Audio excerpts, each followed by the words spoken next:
We make way for Mike Francesa, the WFAN talk show host, and a man who helped create this crazy industry of sports talk radio, and he joins us now. Mike, good morning. Thanks for joining us. Hi, Dan. I'm not taking the blame for that. Let me ask you your first reaction when you heard that Eli was being benched. I was shocked, to be honest with you, because he does the Monday spot with me every week. And he had just finished professing how important it was to him to have these players, and especially himself, finish this season strong with pride, with character, how hard they would work, and how much it meant to them to win these games. No sooner had he made those statements, and remember, he had been up in front of the team before and after the game when they beat Kansas City, and they called it, one of the more emotional moments they've had there in years.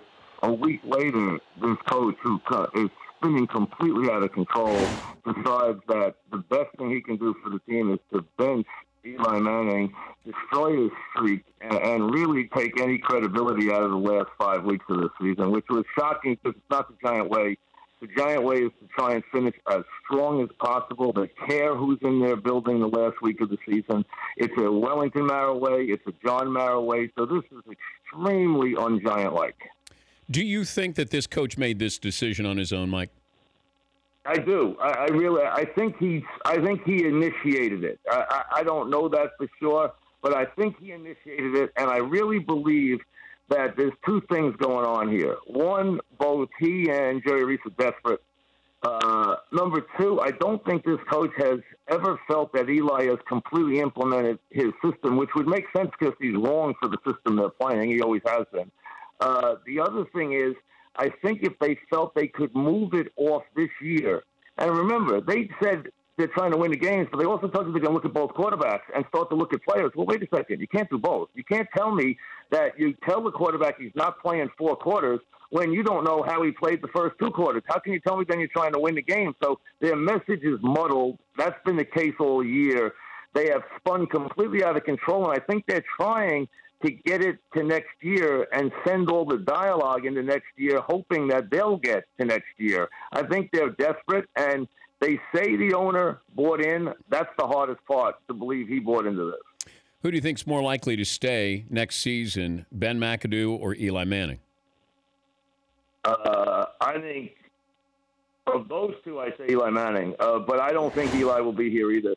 I think Eli's career with the Giants, he might mop up. He might be back in the game this week because it doesn't even sound like they're going to dress the third quarterback this week. Eli's going to be number 2, so he might want to play in 2 minutes into the game. Who knows? Gino might get knocked cold.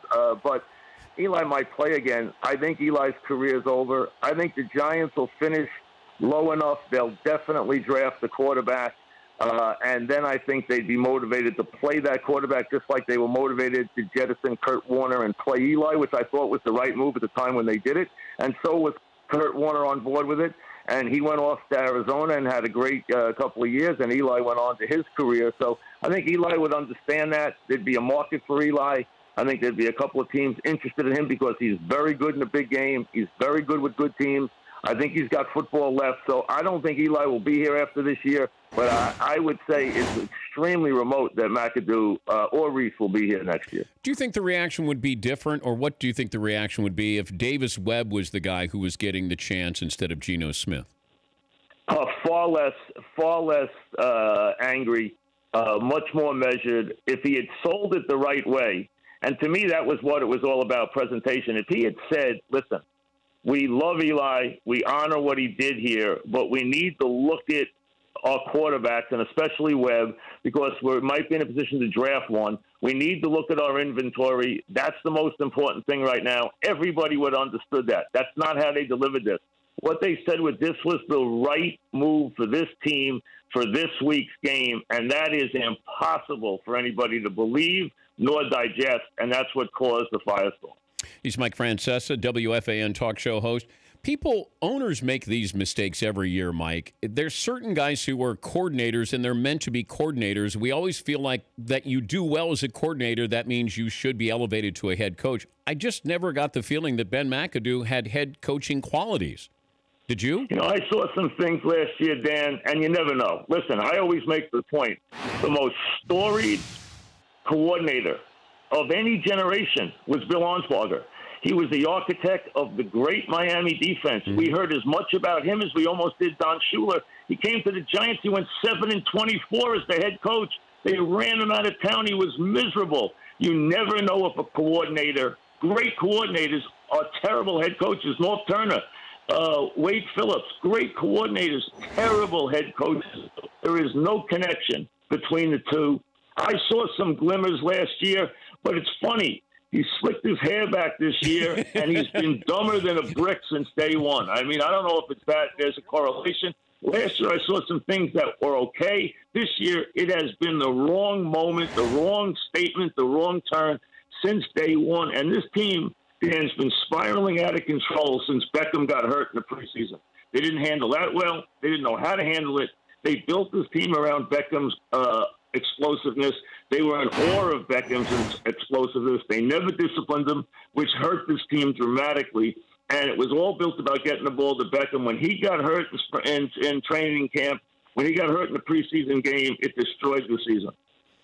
In the 30-plus years you've been doing this, the worst-run organization you've come across is who in New York?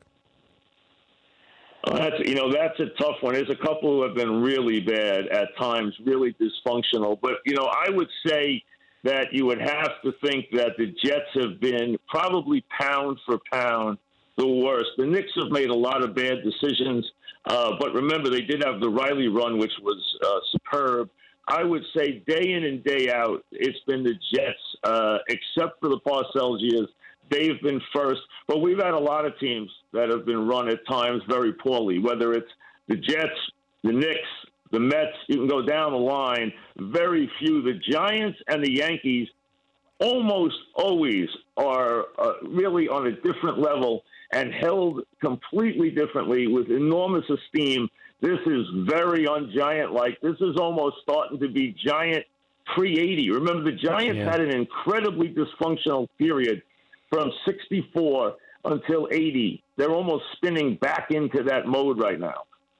He's Mike Francesa. Final show, by the way, December 15th, at least the final show on WFAN. Could you imagine not being on the air yesterday to have this played out, like hand-delivered for you? No, I would have gone door to door yesterday, I think, if I was home. I mean, I really do. I think that's probably, or I would have held a rally somewhere on the corner or in the park or something. But that's going to be the hardest part. Days like yesterday, without the forum, without the audience, and you know this and you understand this, would be almost intolerable for me, really almost impossible. So that'll be the hardest part. When you have days like yesterday, you run to the microphone. I mean, you live for days like that, and they're gifts. I mean, they're special. The whole city's, everybody's wired in. So those are days when they happen, and they will. When I'm not on the air, they will be very tough to take. But will you have the platform to still be able to do this on a daily basis when you leave WFAN? I believe yes. I can't talk about that now, but I believe I will. It'll probably be more towards April or May before we get to talk about it, but it's in the building stage right now, but I believe I will, yes. Mike, good to talk to you. Good luck here in the Thank you, Dan, very future. much. Happy holidays, and always a pleasure to speak to you. And that's Mike Francesa. For more Dan Patrick Show, tune to Audience Channel 239 on DirecTV or download the Dan Patrick Show app.